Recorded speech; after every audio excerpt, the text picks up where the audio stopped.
Cool. There we go. All right. Good evening, everyone. Glad to see all your faces. Kind of a nice sized crowd. So this is really cool. My name is Lawrence. I'm one of the volunteers with Code Connector. I'm really happy that you decided to join us for our meetup tonight.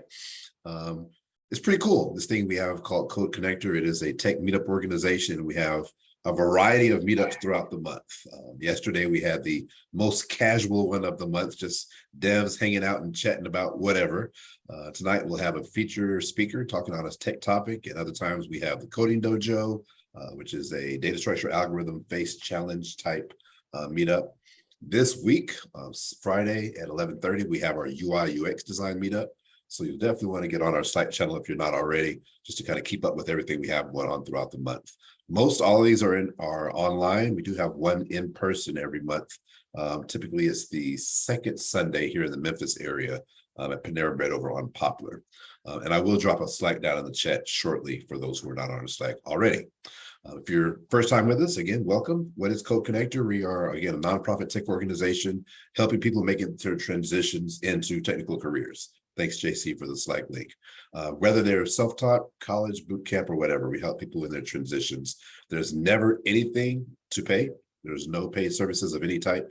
We'll refer to free and low-cost resources where it's applicable. Sometimes some resources do cost some money, but we don't have anything to sell ourselves. It's a nonprofit. I didn't have to pay my way in, and so I try to keep that as the thrust of what we're doing. One more person. That being said, tonight we have a person very special to Code Connector and special in my heart as well. He's one of the founders of the Coding Dojo, a really, really cool, unique meetup. If you haven't ever been to one, you definitely need to come to the next Coding Dojo. I think we have one in November. I don't know. We'll see. It's getting close to the holidays and stuff, but it's just a really neat thing. And for what they offer to anyone freely, I don't know anywhere else that does that. And you can just pop on at any stage in your programming career and say, hey, I'm a beginner, I'm intermediate, I'm senior, I would like to do a data structure algorithm challenge appropriate for my level, and they will help guide you through it. It's really, really neat. So this guy, Dennis Kennetz, he is one of the founders of that. He's also a bioinformatics software engineer at St. Jude, awesome hospital here in the Memphis area. He's a Memphis native and has been an engineer with St. Jude for 3.5 years. And tonight, he'll be talking about how to deploy a data center in Azure Cycle Cloud using Terraform. I will ask that you stay on mute. That way, the camera will focus on him through our talk. We're going to put this on YouTube later. Then once he finishes, if he's okay with it, he will do some Q&A. We can mic up at that time. So enough from me. Dennis, I'll pass it on to you. Sounds good. Thanks, Lawrence. Thank you for the introduction and the kind words. Yeah, so I will share my screen here. Let's see a PowerPoint.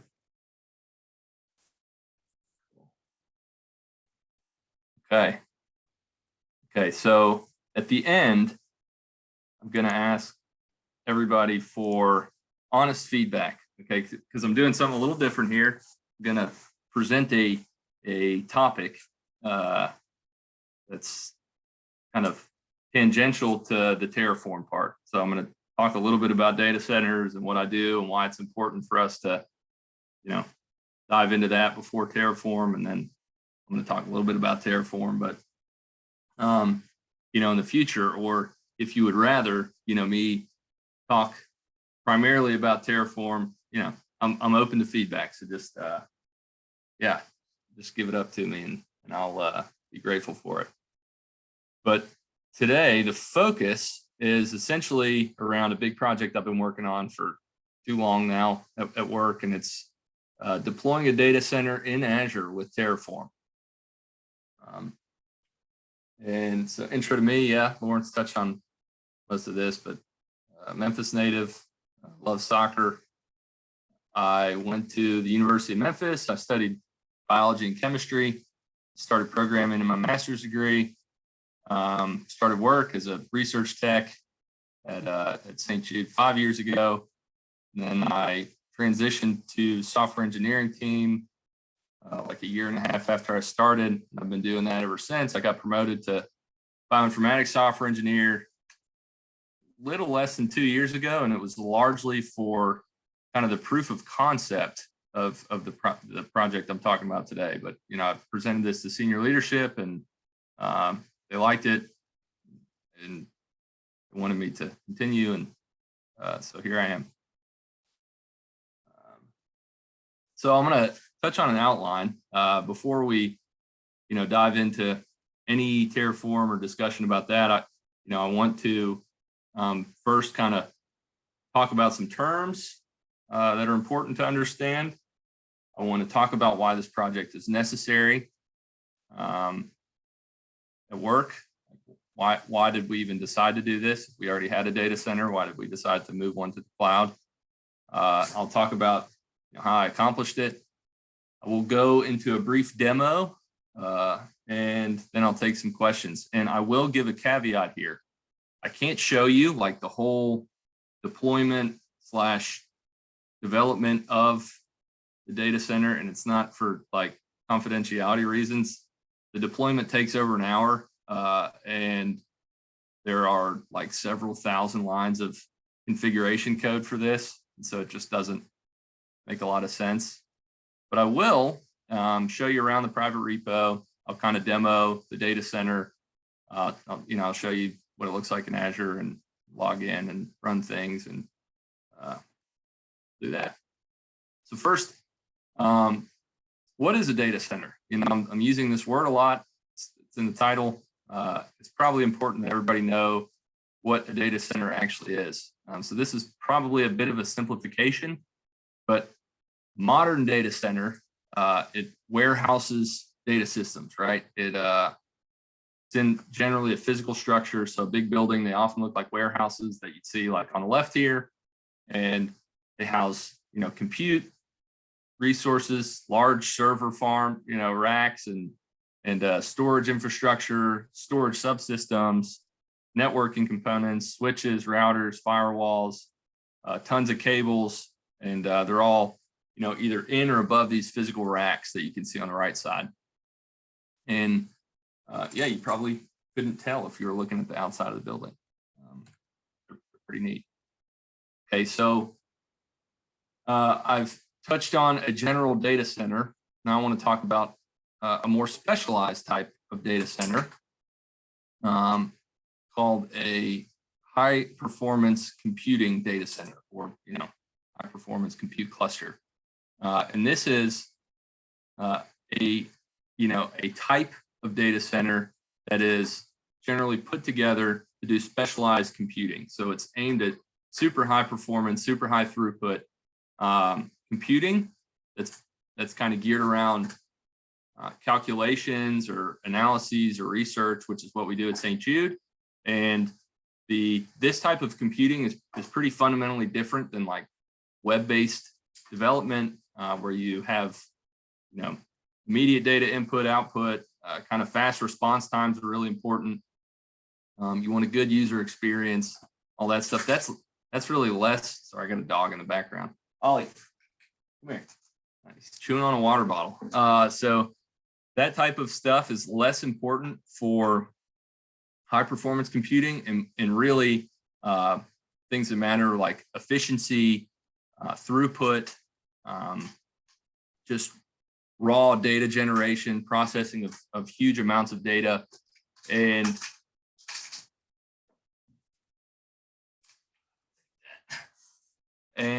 so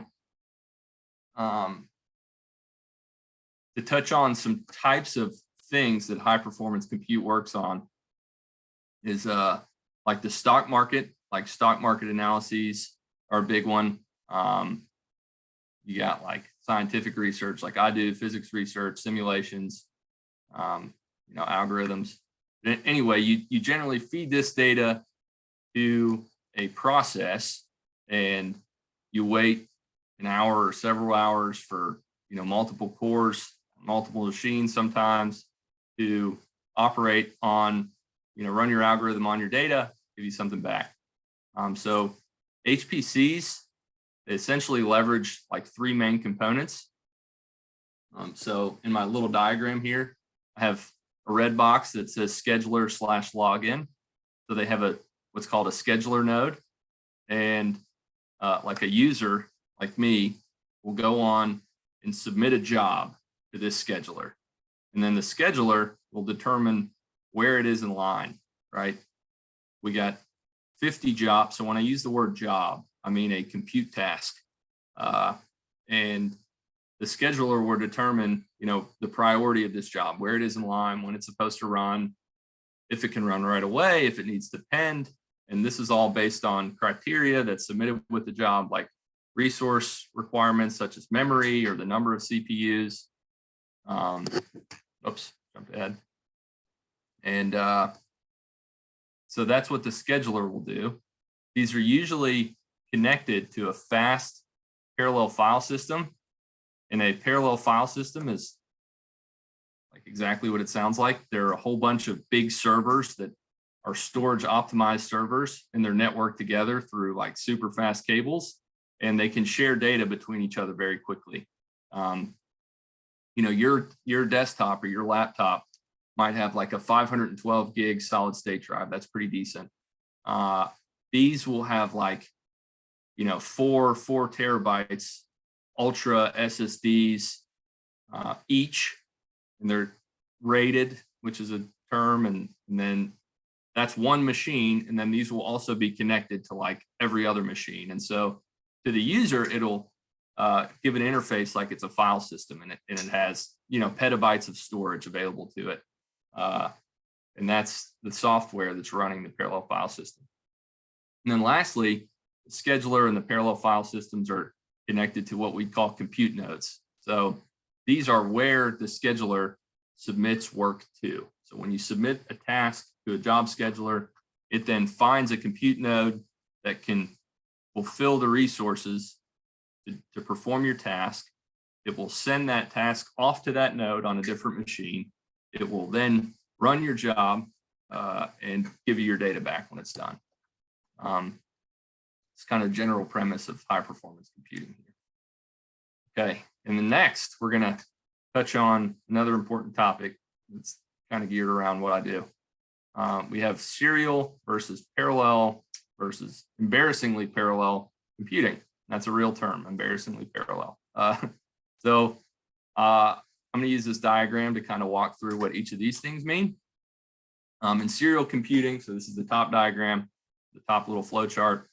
We have a piece of input data, and you run a program on it, and this uses a single process to do whatever it's going to do, calculate some results, and then it's going to write output, and that output is going to be some transformation of your input. Pretty simple. It's like everything we do on computers. We run like a Python program or a JavaScript program, or we do one of these algorithms we thought of as a serial operation. In parallel computing, we have multiple processes run on a single piece of input data. So, we could specify that we have this input and we need 8 cores to operate on this input so that we can speed it up and do this thing in a reasonable amount of time. This mode is used when communication is needed between parallel tasks during like intermediate result generation. So let's say you have, piece of input data, it gets transformed a little bit, and then you're going to chunk it up, run, 8 tasks. These tasks then need to communicate in some way, and then you're going to run an additional 8 tasks. And then when that's done, you have your final data, and you're going to put all that back together, or not, you don't have to. And then you're going to get an output.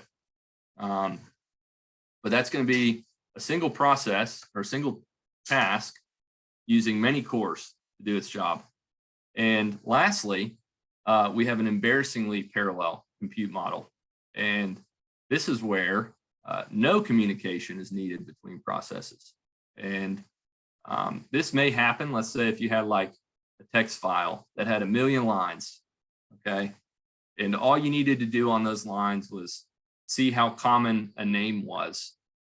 I don't know, probably a bad example. And you could, split that 1 million lines into 1,000 lines. So you get 1,000 different splits.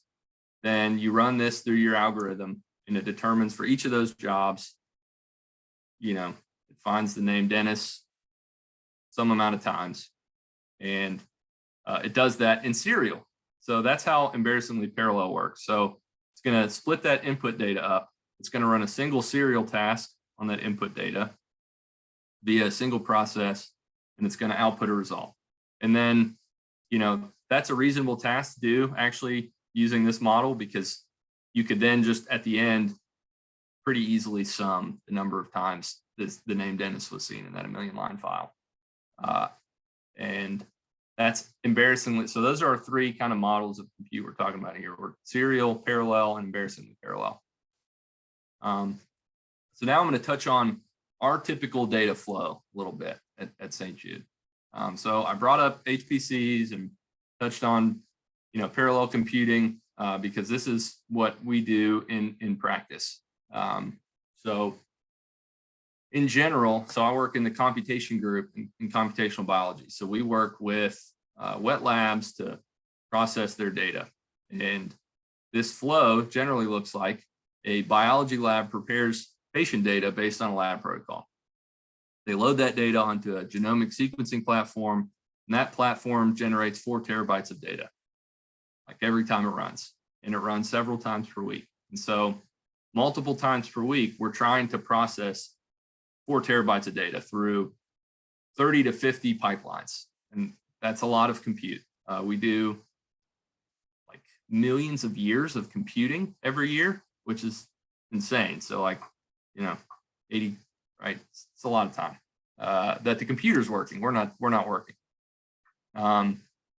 And so essentially it generates this 4 terabytes of data. And then as soon as that happens, our automation picks up that this data has been generated, and triggers our first pipeline. And all a pipeline is a series of tasks which will transform the data in some way. So our pipelines look like a series of embarrassingly parallel tasks that are going to operate on a piece of input data, change it, move it on until the pipeline finishes. And then we get a specific output that we're interested in for a pipeline. And that's like, task 1 to n, we get output 1. Okay, oftentimes output 1 becomes input 2. So we take the output of this analysis and we plug it into our next pipeline. It can go into multiple pipelines depending on what it is. But essentially, we just do this process until we've run all our analyses on all of our data. And yeah, like I said, we run, 30 to 50 pipelines over the course of 2 to 3 days, depending on initial input. So we generate, a ton of data, and we use a lot of compute power to do this, just purely based on the size of our data. So what's the problem we're solving? Why am I bringing all this up? Well, as hardware goes, like you have a car, you can drive it until it dies, right? Then you need to buy a new car. Well, the same goes for compute, right? Our hardware contract reached end of support. And so it was time to make a decision. Do we want to purchase a whole new clinical cluster, whole bunch of new machines and rip out all the old machines and infrastructure, so this caused us to take a pretty deep look at how we currently utilize our infrastructure. And the graphs kind of on the right, I'll talk about these a little bit, but they actually show how we utilize our infrastructure.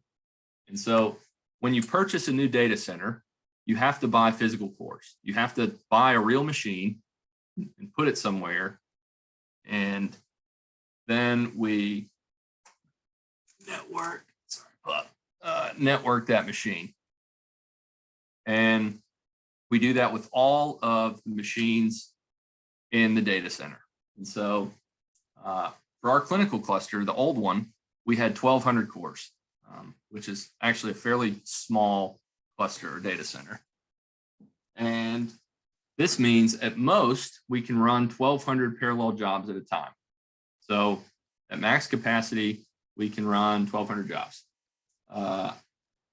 Now on the right, I have some throughput graphs for a given week, okay? And so if we look kind of, I wonder if I can pull up a laser pointer on this. Dennis, you're on a roll, and I hate to interrupt you, but I think your slides have gotten just a little off. I'm seeing a blank white screen. I apologize for interrupting.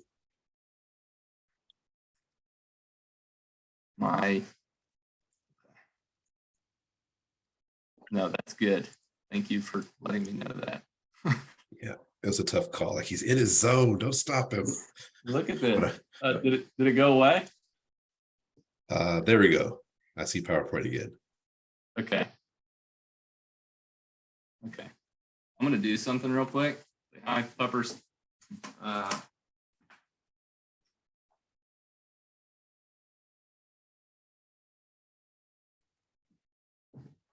We'll see how that works.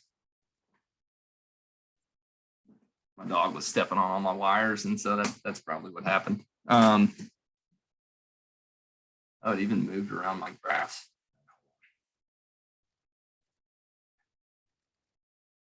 Let's put this back.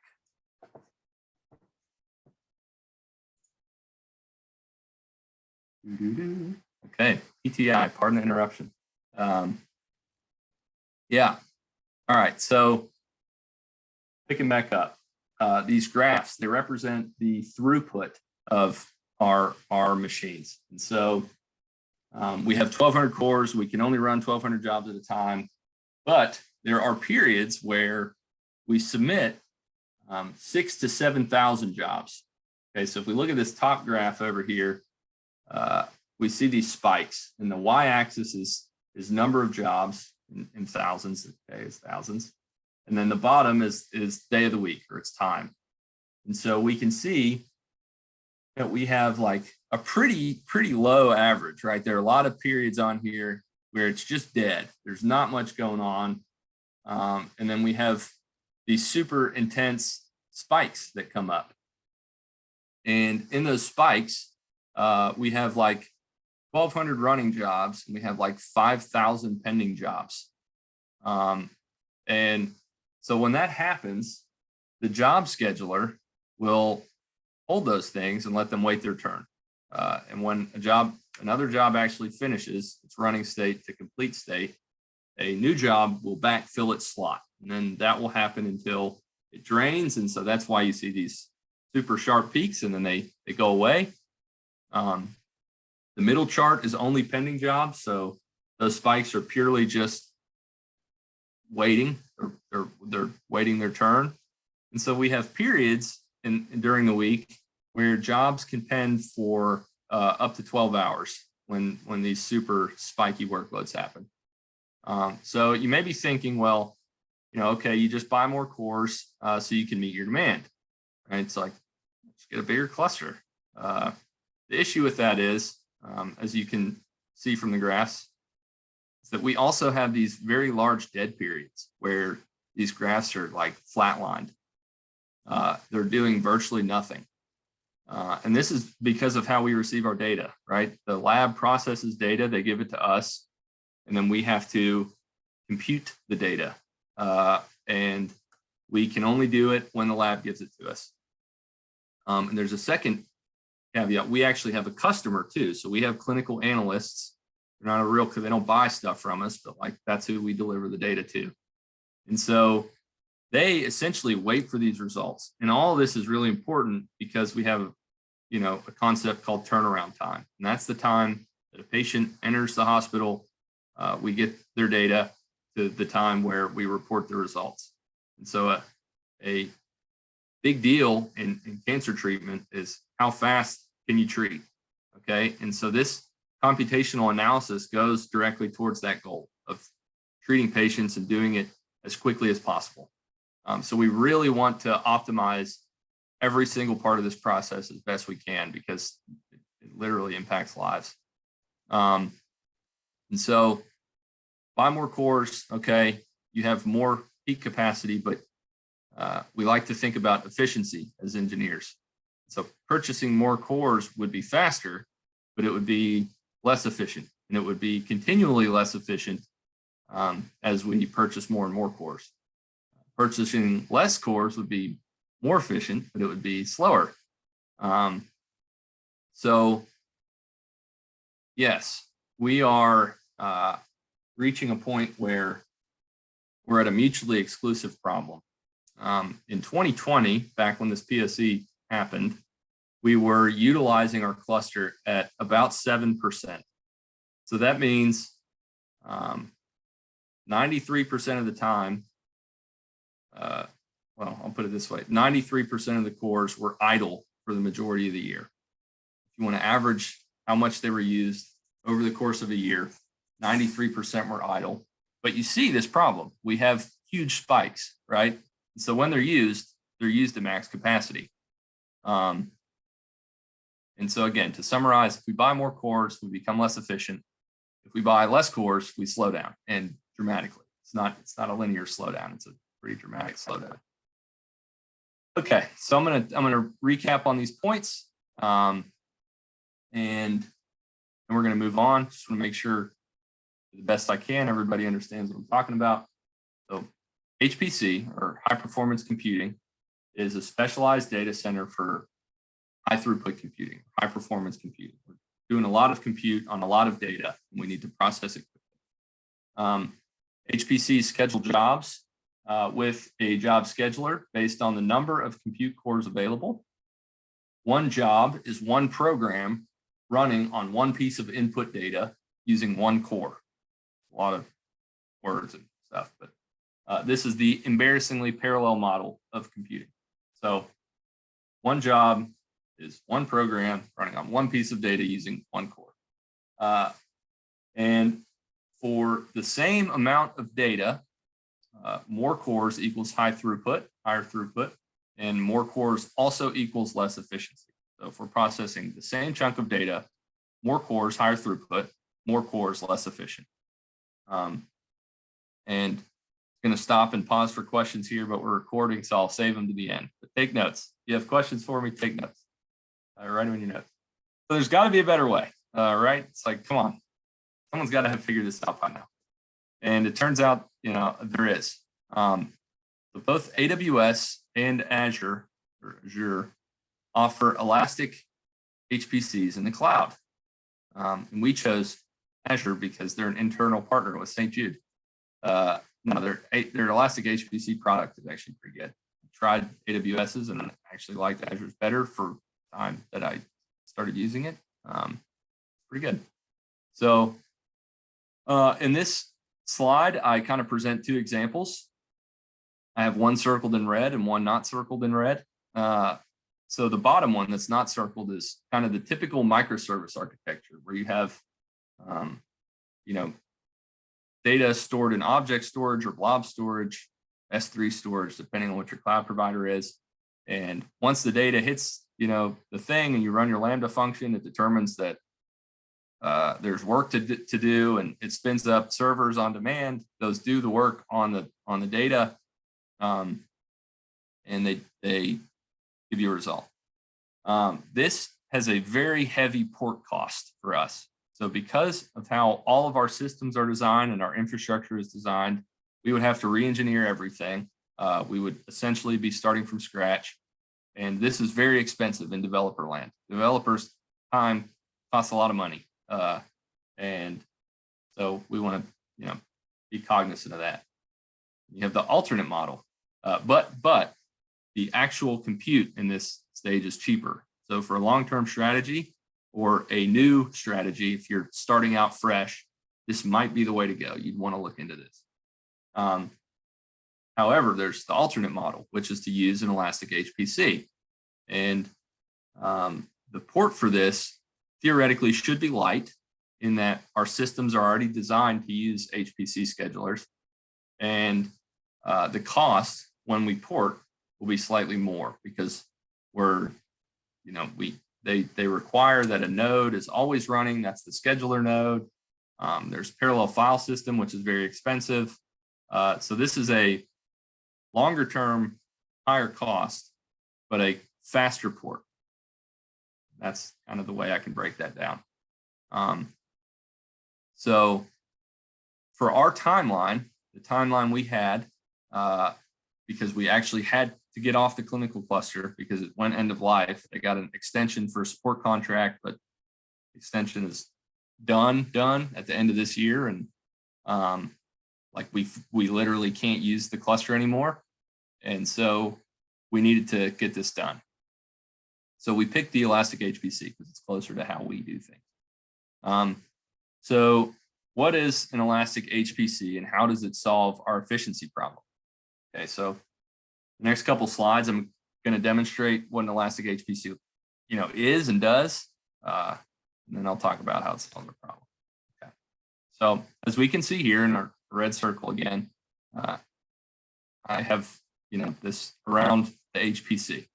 And you see, compared to the last circle, there are many less of those little disk-looking things. We're pretending those are cores on a computer or server.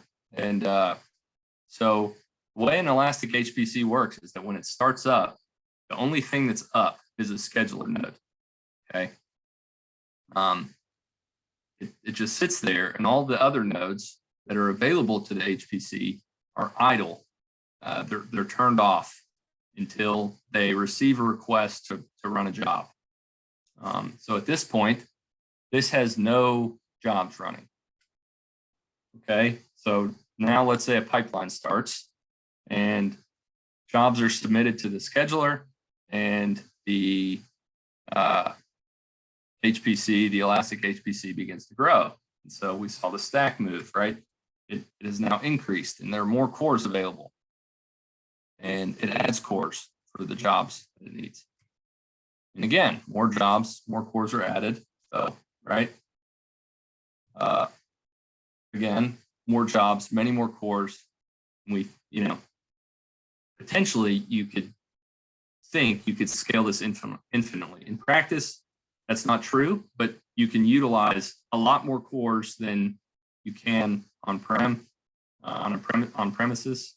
And that's just because of how they're distributed. I won't spend too much time on that, but we can spin up a lot of cores to meet our demand. Then, as jobs finish, there are no pending jobs.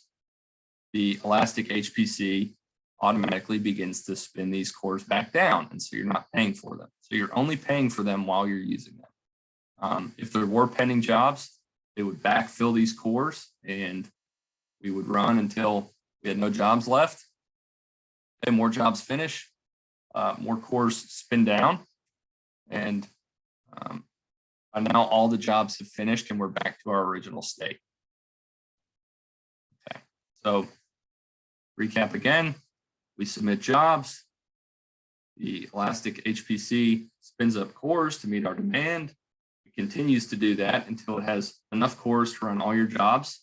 And then as jobs finish, it spins cores down. And so your waste is much lower. And so to have an Elastic HPC, what all do we need to deploy anyway? Well, there's a lot of stuff that you have to deploy. I talked about what was in the data center, and it turns out there are a lot of things that you have to take care of when you're doing this stuff.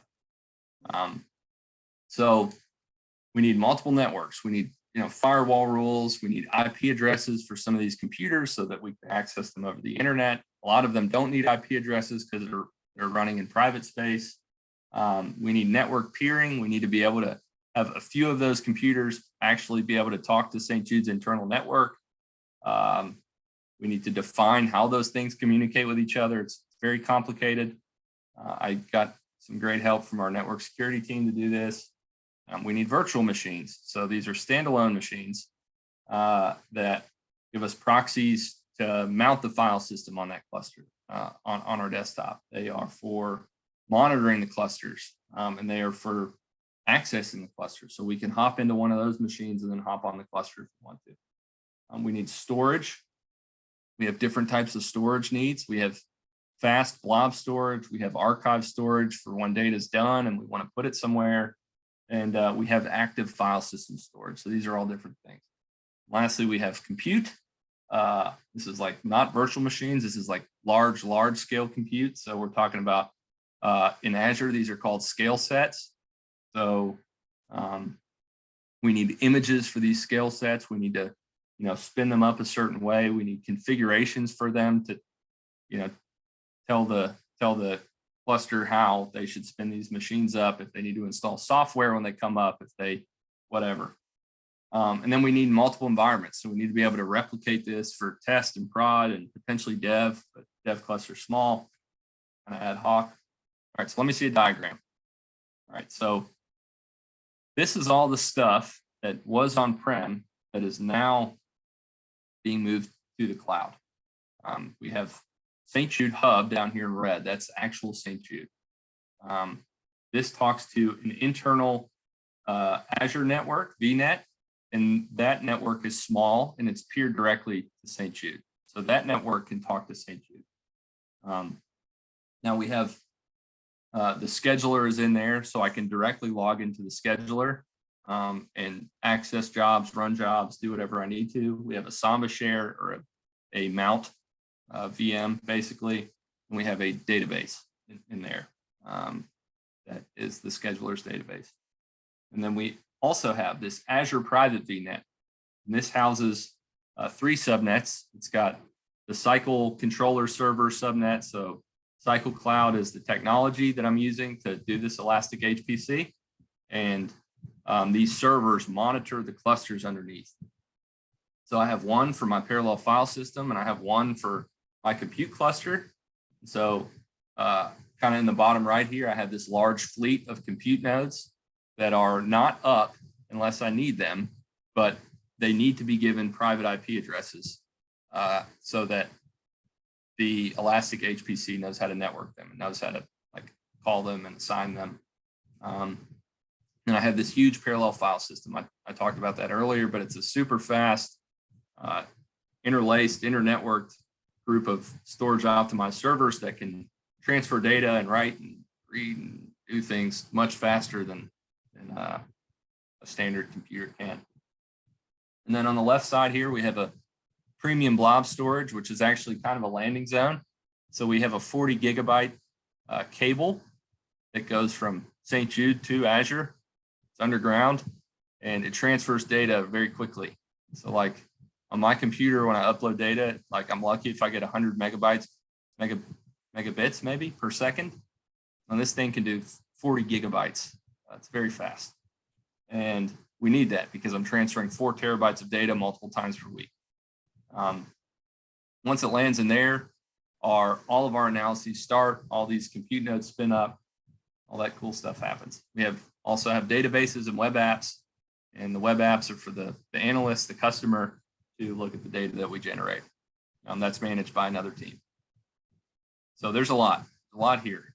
We have to define how all this stuff works together and talks together. So what are our deployment options? Well, the first one is that you could do this through the Azure portal graphical user interface. So I could go to portal.azure.com and potentially click my way through all this stuff. I don't trust myself nearly enough to do that. I don't trust anybody enough to do that.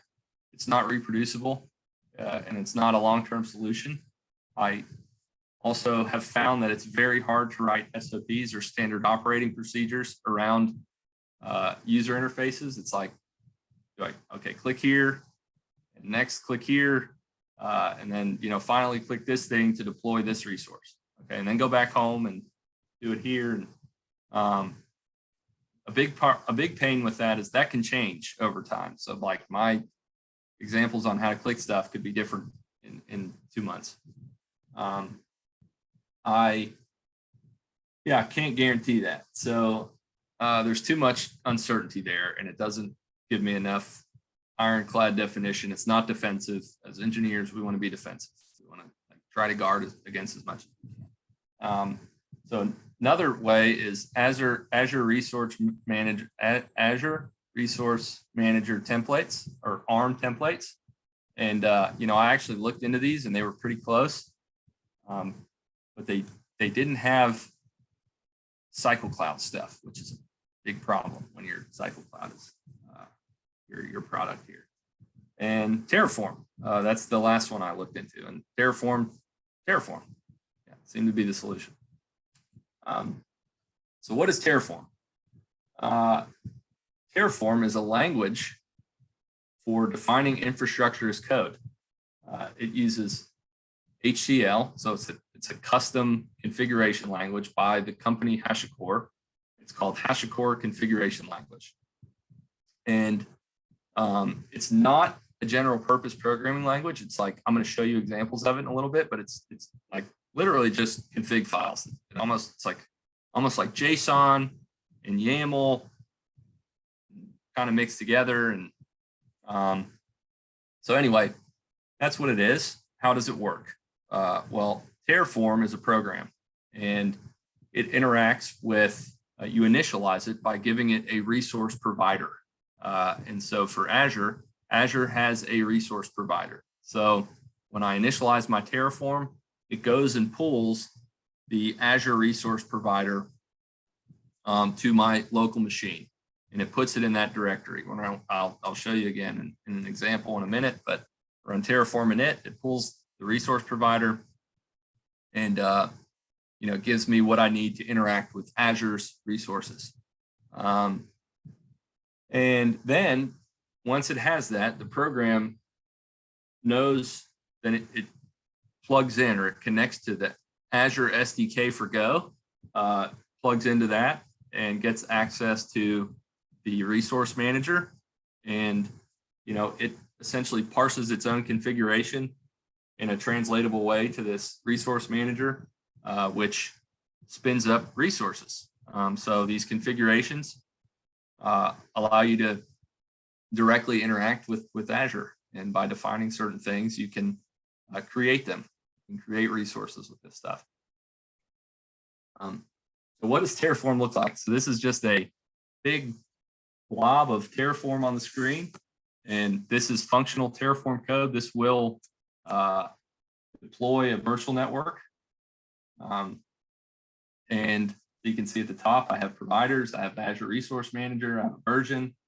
And I specify the things I want. So I want a resource group. Everything in Azure has to be in a resource group. I want a network security group, although there's nothing really, there's no rules in it. I want to say that my VNet has one. Then I want to create a VNet called DK VNet in that resource group.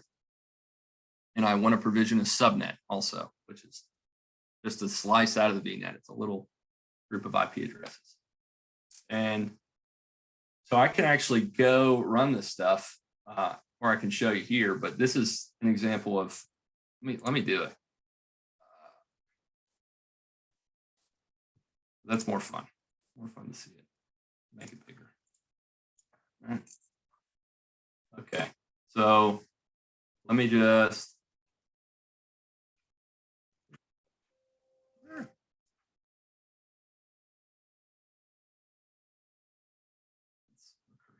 remove that. Let's see what we got left. I'm gonna move this. I can't see the screen. All right, so I have this Terraform file. It's the same thing that I have in the slide. So let's see what happens. What happens with my text set. All right, so first thing we want to do, Terraform init. It's going to download the provider plugin, which is the Azure SDK for Go. And it tells me, great, we've got all this stuff. So if I look, I now have a hidden directory called and providers and Azure. Okay, cool. All right, so what should we expect to see? Now I'm just going to jump back and forth between my terminal and my slides. Hopefully that doesn't bother people too bad.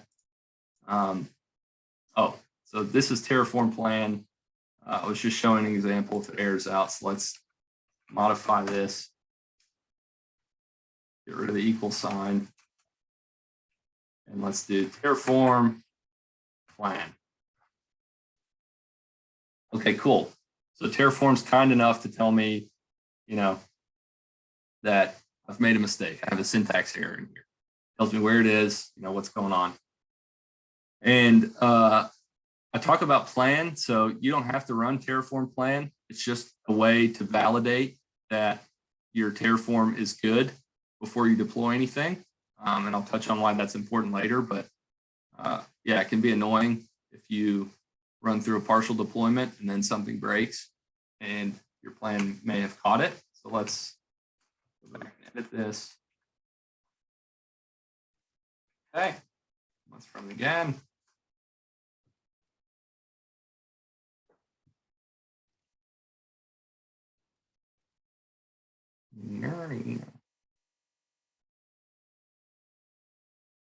Struggling.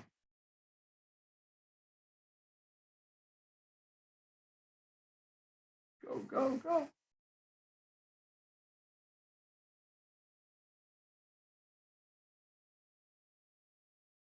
I'll jump back to my slides. So this is after I run plan successfully. Okay, cool, it worked. I'm impatient. So I run it, and it tells me a plan has been generated. This is everything that's going to be created if you run and apply. So we're going to get a network security group, DK security. We're going to get a resource group, DK test. We're going to get a virtual network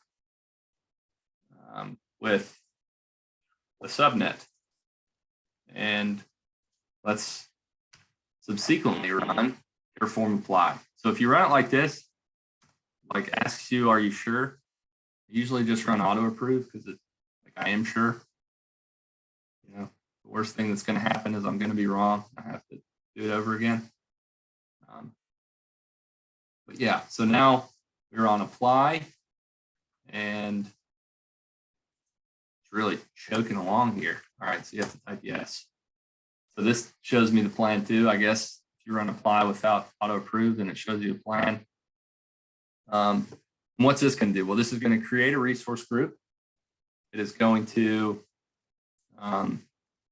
create a network security group. So you can see creating resource group, DK test. It's creation complete. It's done. It's creating my security group. And that was fast, right? Did it pretty quick.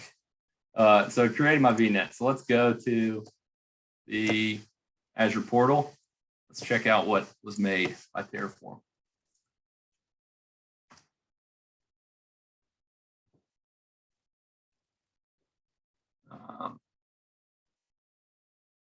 DK demo, that was my resource group. Okay, DK demo security.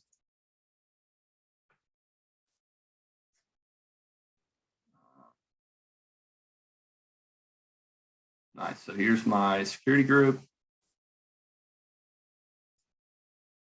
Oh, there's the VNet. I don't know why the VNet wasn't showing up, but it did exist. So I also have a virtual network. And there is one subnet in here. So DK subnet, DK VNet, network, demo, all that stuff got created. All right, so here is my example in the slides.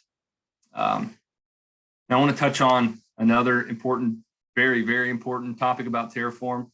When you create resources, you generate a file, and it's called TF state. I'll show you the file. So it's terraform.tf state. All right. This tells me everything that Terraform is managing right now. If I delete this file, I'm tempted to just to show you like what happens, but maybe it's a bad idea. If I delete this file, Terraform no longer knows what it's created, and it can't track its resources anymore. And so then they're still in Azure, they still exist, but you cannot manage them with Terraform anymore. So this file is very important. There are these things called, there's Terraform Cloud. I haven't used that before, but it's worth looking into. There are people put these in blob storages. They put them in their GitHub private repos. A lot of teams will upload them, push them to their private repositories.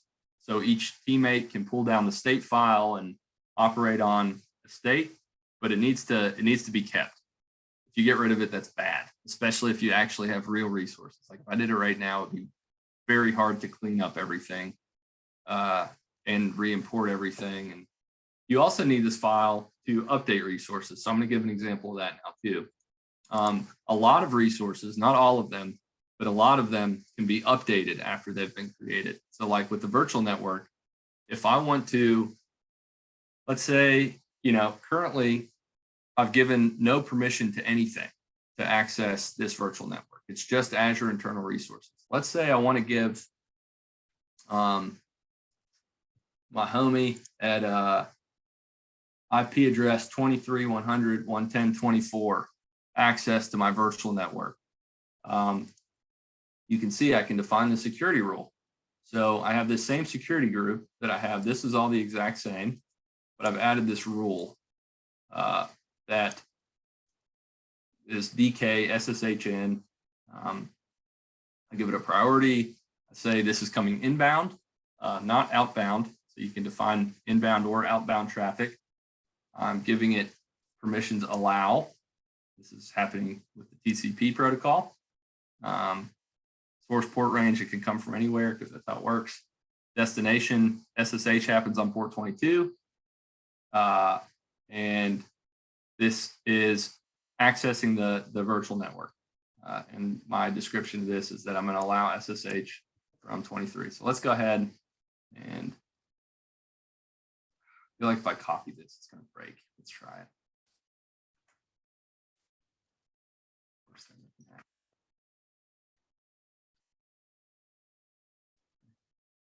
Here. These characters are ominous.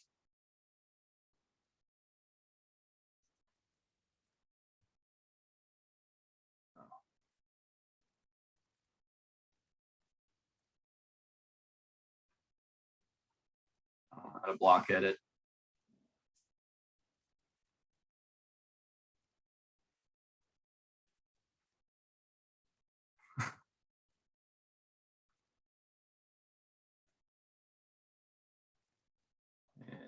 Missed closing parentheses. All right, so now let's just run apply again. And this time we'll do it with auto approve. See what happens. Okay, so I would expect this. Let's go back to the portal. Here are my security group rules. I would expect an inbound rule to be added with the SSHN. So you can see it's going, it's refreshing state. So it's checking what this is already managed, right? It's refreshing all the states. So it's got a resource group here. It's got a network security group here, and it's got a virtual network here. So it's pulling up the state, pulling back this state for all that stuff. All right, so it's modifying. Yeah, that was quick.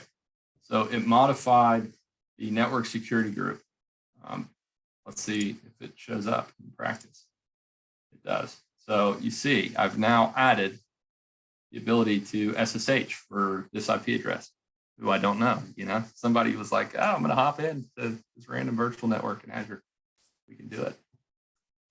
Cool. After the update. Okay, so final thing here is we want to tear that joker down. We're done. We've used our resources. This is an ephemeral resource. We only needed it for dev purposes. We wanted to spin up a VM. We needed a virtual network, and we're done with our play with our toy VM. So we'll Terraform destroy, and we'll pass it to auto approve. It would, if you didn't, it would tell you what it's about to destroy, just like the plan does. This is just going to do it. Just do it.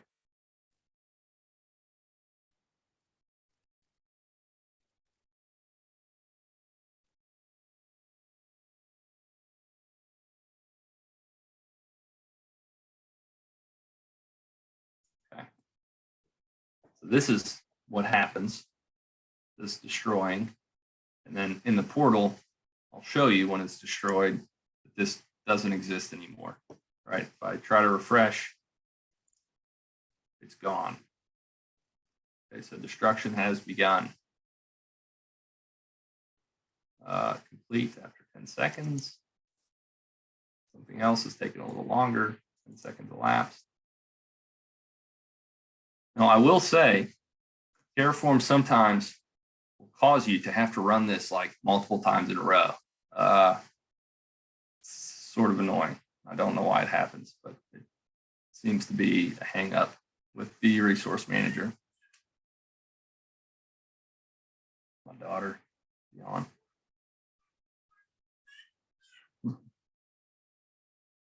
Anyway, I'll revisit this in a second.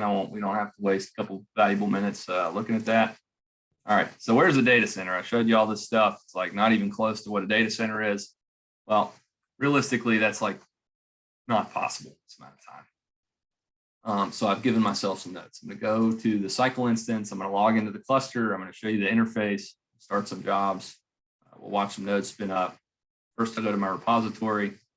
Okay, so this is where all the magic happens. I have a nice diagram here that documents all the different tooling needed. So this is St. Jude. We have a network security managed VPN, DWAN. Here's my scheduler node. Here are all my different subnets for computing and for storage, for my file system.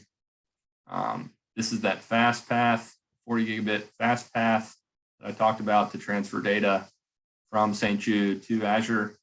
And then this lands here. This is mounted on my compute cluster and it can do work on that. Let's see. Okay, so it destroyed.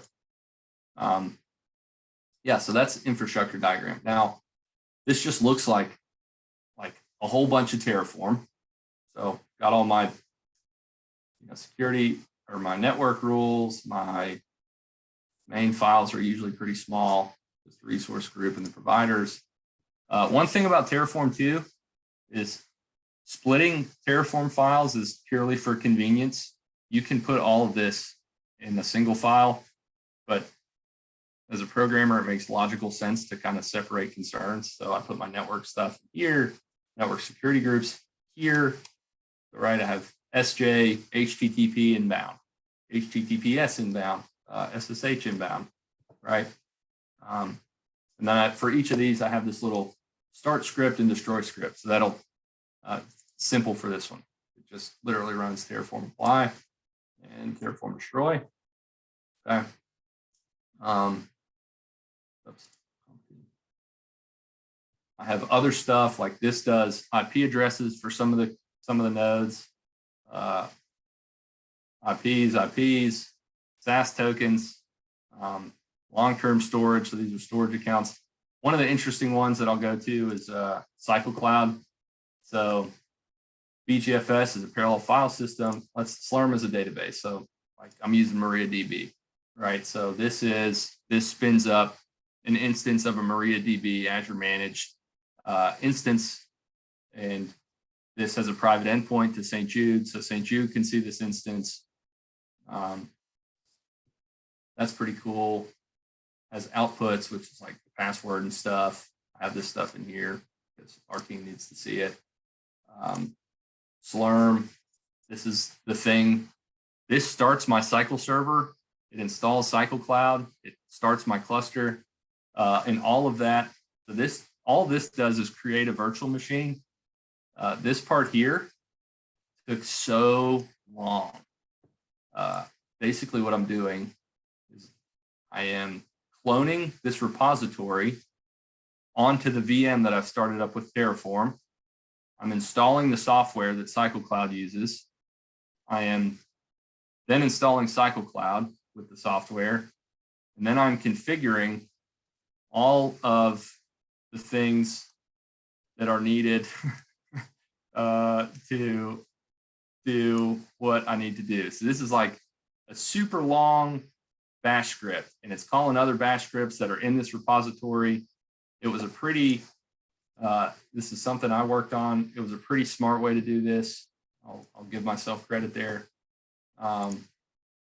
Those things call the Cycle Cloud templates. Anyway, we'll go to the running cluster.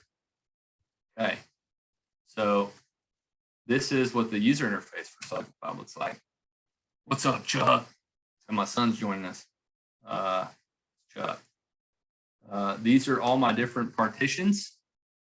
And so you can, the green ones are the ones that are up right now. So I have some that are always turned on because they're always being used.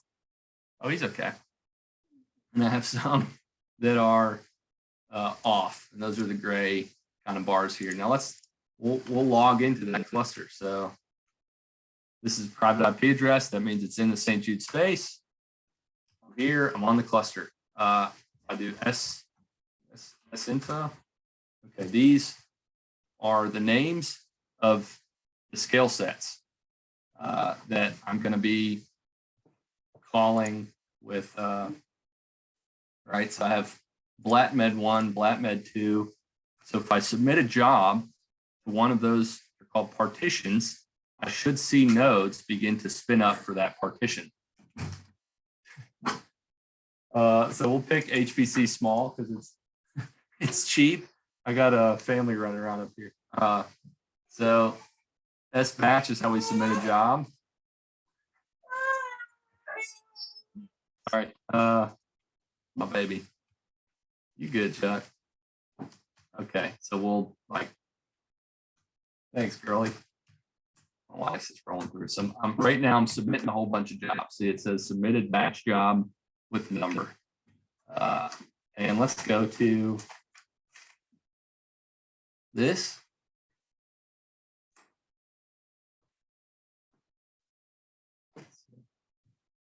Okay, we see we're creating some VMs. Creating VM. I'm not going to do too much because, yeah, it costs money. But anyway, that's sort of how this works. So each of these VMs has 8 cores, so it can hold 8 jobs, and it will run until, it'll fill those slots until it's done. And then I can see that those things are now configuring. I have jobs running, and they're waiting for this node to start up, and then they're going to run the job, and then they're going to be done. And so that's kind of the demo portion and kind of the code portion. So I wanted to expose you to it, but I can't get into all that. But I did just want to emphasize how powerful Terraform is as a tool. It's pretty crazy. And it's like literally I've configured a compute cluster. It kind of blows my mind. It's pretty cool. So now last little bit here, I have Terraform, the good, the bad, and the ugly. Good stuff. Has excellent documentation. So like that example I gave you was pulled directly from their documentation. I basically just changed names and added a provider. They don't give you the provider. They should, but they don't. But documentation is super good. You can deploy a ton of resources, AWS, Google Cloud, Azure. They have like Terraform for everything. And your configuration files are literal documents of the resources that you've actually deployed. And so that's really nice for a team, for auditing, for knowing like what you've done. It's really cool. And it makes automated resource deployment and SOPs for this stuff like pretty easy to write. Like for me, I just go to the directory and type /start instance.shell, and that's how you run it. There's a couple extra steps, but so that's good stuff. Bad stuff, it's really hard to test. They even said like no testing. There's not good testing frameworks for this stuff. There's a ton to learn. The Terraform itself isn't, I won't say it's like you're going to pick it up right away, but it's not terribly complicated. And like I said, they have really good documentation. But the tougher stuff to learn is how the pieces for a specific cloud provider actually fit together. That's harder than the Terraform. Once you learn how those pieces fit together, you can pretty much write the Terraform. Deployments can take a long time. It's just the nature of what's actually happening. So like I'm starting up a lot of nodes, a virtual network. I'm putting these nodes in a virtual network. I'm doing a lot of stuff, and that takes a while. And deployments sort of need to be permanent, right? So they don't have to be, but if you are wanting to run a production environment, like you can't go messing around with the Terraform in there. You really need test environments. That's maybe not a bad thing. It's just something to take note of. And then the really ugly. When deployments get complicated, as I was showing with that Cycle Cloud install, like it'll make it all the way to that point. And if I screwed up my bash script, which happened like 100 times, it will fail, right, at that step. And it takes 20 minutes to get to that step. And so I had like these 20-minute iteration cycles, which are just absolutely awful for a developer. It's like, holy moly. And so I found a better way to do it eventually, which was like start the thing up and then write all of the code within the VM itself to see if it worked, and then, go from there. And that worked pretty well. But that's really painful, and you'll inevitably run into that when you get complex systems. So from there, questions, I'm all done. Thanks for listening. I appreciate open and honest feedback. And thank you all for coming and listening to my talk. Wow. So first things first, everyone feel free to turn your mics on. I love doing this every time because it's deserved. And just put your hands together in a loud raucous applause for Mr. Dennis here. Excellent. These are the type of talks that make me wonder if I really know how to code or not. Like, what am I doing? What am I doing in an average day? That was absolutely fantastic, Dennis. Thank you so much. And thanks for the slides. It helped me to follow along on the parts that were just very foreign. That was really neat. Yeah, a lot of foreign concepts. Yeah, definitely to me. Dennis has opened it up. So anyone, everyone who would like to ask a question, if you would just hit one of the emojis or like hit a raised hand sign so we have a little bit of order, that'll be great. 7:40, so we'll take about 20 minutes and we can get to the family because it sounds like baby and dog want some attention. I'm here for a solid 20. Appreciate it, man. So questions, you all jump in there. No dumb questions. Questions.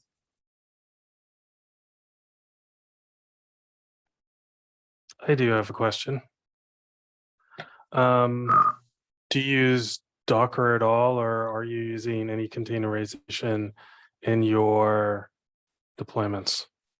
That's a good question. So we, in our pipelines, do use Docker containers, but those are handled on the HPC side. So they're not actually deployed with the Terraform. They exist in our code base. And so when we run pipelines, we, before we run them, we build the containers and then we just execute them on the cluster itself. Okay, so you're doing that manually with the Docker and containers and not using something like Terraform or some type of deployment tool? That's a good question. Yeah, we are doing it interestingly. I wouldn't say manually. We have, virtually like custom scripts to, I've designed an app framework for our team also that essentially builds all of our containers. It installs any third-party tools. It installs any internal tools that are not containers on the cluster itself. And so anytime a job runs, like you just saw, it references one of those built images, if there is an image. So no, I'm not doing that here. You can deploy Kubernetes with Terraform, and within your kind of Kubernetes environment, you would then, reference the containers that a specific application is going to use. So I do know that you can manage Kubernetes with Terraform. But yeah, I'm not personally managing any containerization with them. No, that's fine. Great. Thank you. Sure.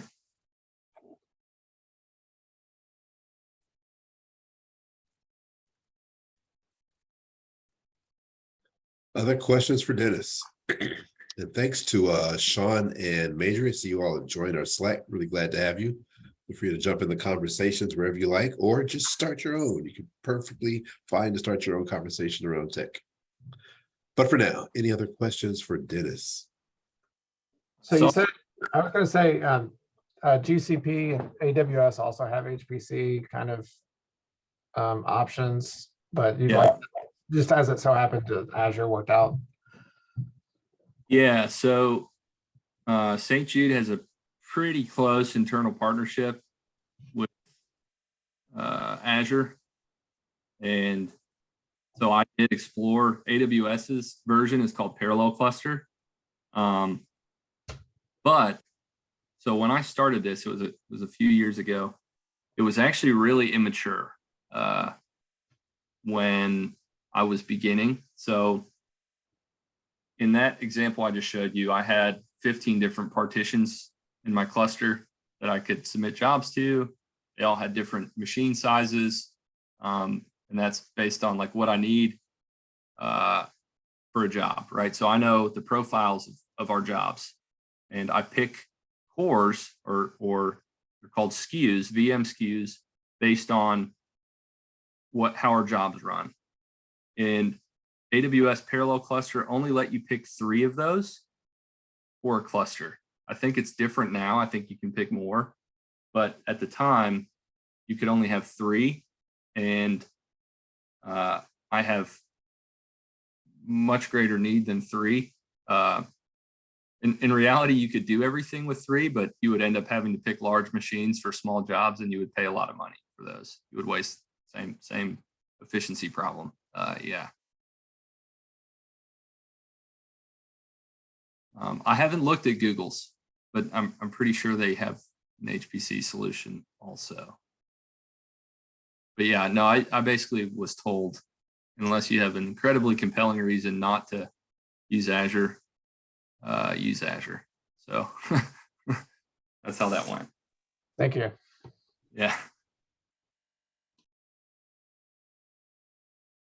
And Marjorie asked, why do we have a destroy script? And what does it do? Maybe that was answered by kind of the demo, but I'll just touch on it. So one great thing about the cloud is that like you can bring up and tear down resources as often as you want to, like at no cost to you, except for what they cost. And so when you're in testing, or you potentially want a whole different architecture or whatever, you may spin something up, and then Terraform also gives you the option to destroy everything that it has spun up. So anything Terraform is managing, it can create or destroy. And so that becomes really useful when I have like 12 different Azure resources. So let's say I have a VNet, I have a virtual network, a network security group, I have a resource group, I have a virtual machine, I have an application security group, right? I could keep going, but I have a disk, right? I want Terraform to manage all that stuff for me. I don't want to like have to remember all the things that I've created in my lifetime. And I know that if I run that destroy script, it will just wipe out everything that it has created. And so as you begin to like actually use resources, it becomes really important for Terraform to manage that stuff, because it's so easy to forget. Like you have a VM that costs $200 a month and it's just running and you're not using it. Like I've done all of this stuff. I've left 3 terabytes of data in hot storage on accident for like 2 weeks, right? It's like not cheap. And so, and that's because like I was manually cleaning stuff up, and you don't want to do that. It's basically, I guess, my point here. So we want Terraform to manage all of our infrastructure to the best of our ability. And I'd say if it's not managing your infrastructure, then you have made a mistake.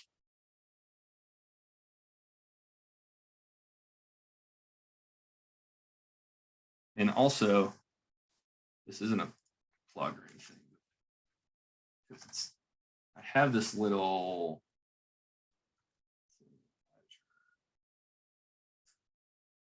just going to drop this in here because it's like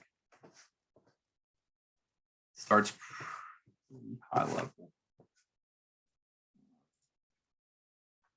This is like a little walkthrough, but yeah, go ahead, Sean. What's going on?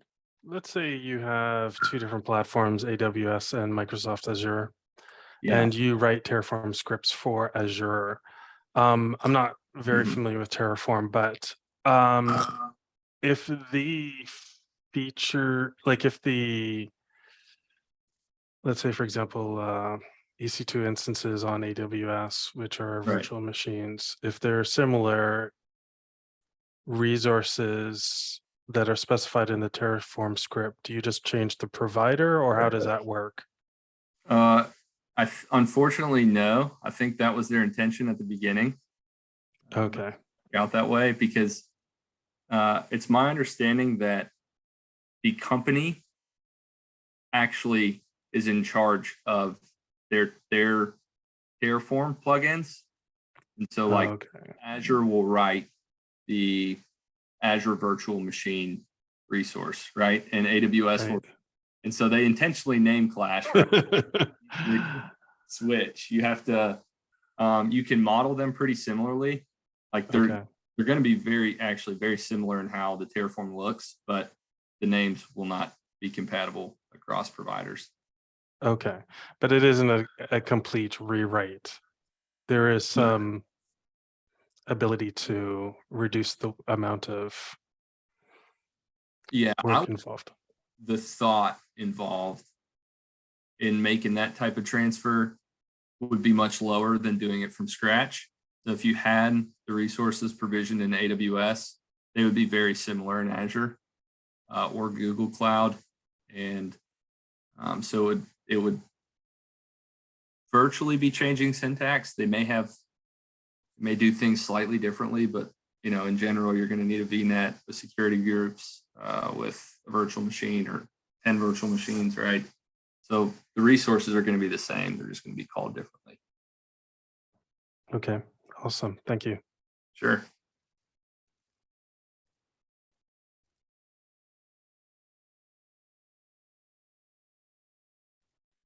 Any more questions for Dennis before we wrap it up?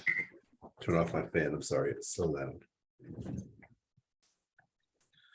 Well, the cool thing about being a part of the Slack community, Dennis is in our Slack community. So other questions, or if you want to just shoot the breeze about tech, he's there. He would love to just casually talk about this stuff pretty much any day of the week, unless he's taking care of a baby, wife, and the dog. I do. Yeah, I'm pretty active there. I like it. Yeah. So that's what it's there for. So don't feel like, oh, I didn't get my question out. There's days and days and days where we can chat. But outside of that, I want to give another huge thank you for Dennis. He took on this talk kind of last minute because of my horrible planning. So I really appreciate him for that. Thank all of you for showing up and for joining the site, things of that nature. Again, our next meetup will be this Friday, 11:30 a.m. Central Time, which is a daytime one. And that will be our UI UX design focused meetup. And crap, JC, do we have a meetup on Saturday? There's so much going on. No, that's not the first Saturday. First Saturday is the 5th. So on the 5th will be the next meetup. That'll be at 1 o'clock. And that is our code and share meetup. Any code that you have, any project you're working on, half finished, fully complete, we just want to see code and just share code at any level, beginner, intermediate, senior, everybody just come and bring your codes. Like I said, we have a variety of meetups. And glad you came to the one tonight. I'm not going to prolong it anymore. Thank you for your attendance and being such great guests. Let me end the